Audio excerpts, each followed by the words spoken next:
Today we're speaking with Matt Zemon, and he is the author of the bestseller Psychedelics for Everyone. And it's a beginner's guide to helping people with like anxiety, depression, OCD, I'm assuming, things like that, is an introduction guide to learning about psychedelics and the benefits for that.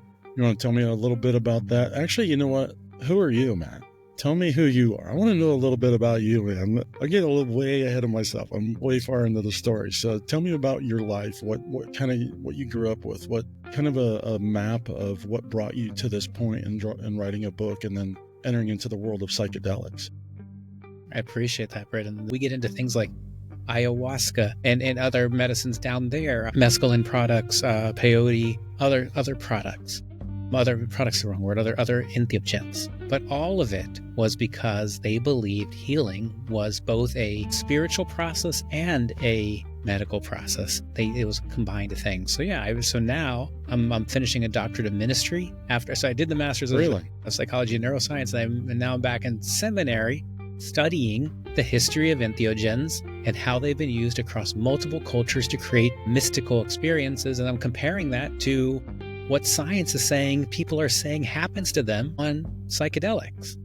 It's fascinating. I love history. Love ancient history. But that's what it also, surprisingly, I've had this tumultuous relationship with my creator, with God. Very, very disgustingly hateful relationship with God. And it's actually pushed me, especially in the last few months, to reconcile that because of the anger. But there's something, I felt the benefits of being okay for once, like being 100% mentally balanced, physically balanced, just balanced. And so now that is the drug to chase. I'm like, how do I get better and better and better? And in the veteran world, we have, depending which report you read, somewhere between 17 and 44 veterans a day are taking their lives. It's a big number. Yeah, and then we have enlisted. And we have enlisted. Enlisted are a very high rate as well.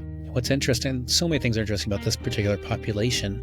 One thing I found fascinating is many of these veterans had really traumatic childhoods, which is what led them to the military to begin with. Yeah, it's a double whammy. And then it's a double whammy. Kind of call it. You go with this traumatic childhood, and then you go into the military, and you get a whole lot more trauma.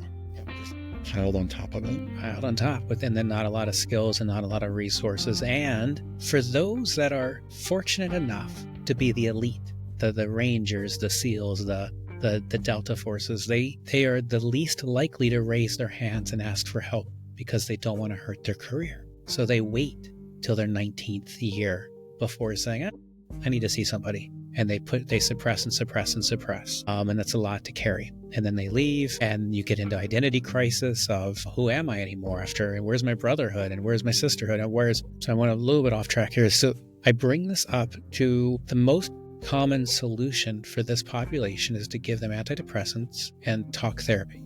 And for a certain percentage, they work, but for a large percentage, they don't.